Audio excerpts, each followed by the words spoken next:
In 2014, director Seyi Babatope graced our screens with a romantic comedy, When Love Happens, and that was talk of town. Well, he's back with a sequel. This one's called When Love Happens Again. On the show today, we bring you the star select premiere, so do enjoy.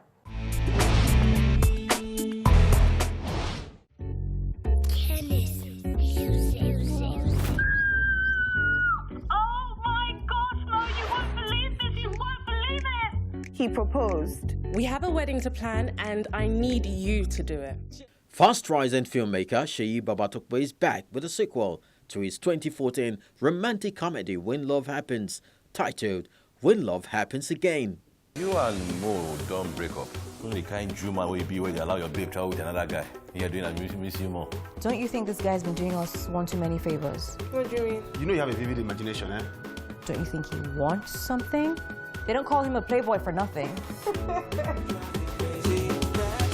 From the first installment, Dorothy, popularly called Mo by her friends, found love with Tobe to signify a romantic end to the first installment. You just tell Mo exactly how you feel about her instead of taking out your frustration on us innocent bystanders. Are you actually sending us out of your house? When Love Happens Again, however, continues with a new twist. It's really not about her. It's not about her at all. It's not about... I mean, she's a central character in the thing, but it's really not about her. It's about everything but her. So we're not focused on her. She already fell in love. We know that story. It's about everything but her. In a relationship, it's just not you in the relationship. Your friends are in a relationship with you, and everybody takes sides. When something goes wrong, it goes wrong with everybody at the same time. It's about the noise around coupling and what kind of comedy comes out of that.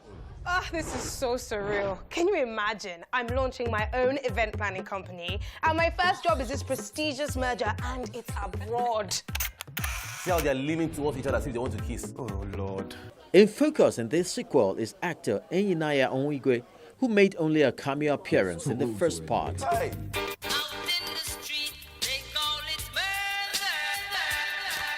Hey, my phone. I mean, that's really, I think Aina is probably, in all honesty, is the gem of the first film in terms of like, me meeting him in the first movie inspired a lot of this film. Because now we take his character as just a friend and really develop it into a rounded character like you said. And we kind of see the dynamic of that and all the kind of like shenanigans that he gets up to from the first film. We see it now in a full, more rounded way. He played the role of a loyal friend to Tobe as he desperately investigates a strong intuition that Mo might be romantically drawn away from his friend. See how they're leaning towards each other as if they want to kiss. Oh, Lord. Smiling and holding hands like lovers. Tobe isn't picking up. It's not going through. Baby, he turned his phone off and he's some other place with some other woman. Things you do for love. Don't you love her anymore? Why are you worked up anyway? Dude, it's Mo. Look, I think she's in trouble. I did a cameo in the first one. That's a star appearance as myself, Eina. So when the director got the idea, while on set, according to him, of doing the cameo appearance, I was like, wow, we should do more with this guy. And there's a sequel in mind, and he decides to string me through the entire sequel as Eina. So now that is my name as Eina, that is the character's name as Eina. So I'm waiting to see how much of Eina I put out there, or how much of just the character I was. And I'm sure I'll get a lot of those questions too when fans see the film. So I haven't seen anything at all of this film, so I'm as eager as everyone else is. Although Babatope conceived the inspiration for a sequel while shooting When Love Happens, majority of the cast were only informed about it and offered an opportunity to return just before shooting commenced on the sequel. It was challenging getting everybody back, but we tried as best as we could. We told them about the vision and what we wanted to do, and 95% of them are back, so and we're happy we could get that going. Harassing my makeup artist, so I must look really great. I remember the last time I saw you. You were just, you know.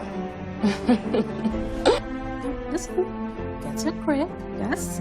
Otherwise you are about to lose your job. During the formative years of Nollywood films, filmmakers have been heavily criticized for prolonging creatively close stories and developing them into boring parts. Don't you think he wants something? They don't call him a playboy for nothing.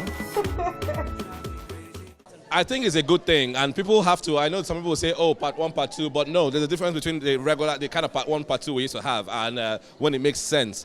So, like in Hollywood, you still have the fast 1, fast 2 going on and on. You don't change a winning team, you don't change a winning formula, and When Love Happens was very successful. So why not ride on that and make another adventure out of it? And it's exactly what they have done with this. So When Love Happens Again is a sequel that sets the girl off on another adventure while still trying to find love in Lagos. Other fast-rising Nollywood practitioners, including Tope Tedela and Kiki Omeli, believe Babatope's ability to pull out an equally interesting spin-off from When Love Happens means the industry has grown a notch higher. I saw the possibility of it happening, so when I heard it was going to happen, I wasn't exactly surprised. I was sort of excited. Well, I hope to laugh, I hope to have some moments, I hope to have a good time. The prequel, When Love Happens, was such a good movie and it ended very well. So I didn't think there was going to be a sequel. So when I heard it was happening again, I said, sure, why not? Let's do this again. Truth be told, at the end of the first movie, being a hopeless romantic, I said, "Aww." So I'm expecting to say, "Aww," again at the end of this one.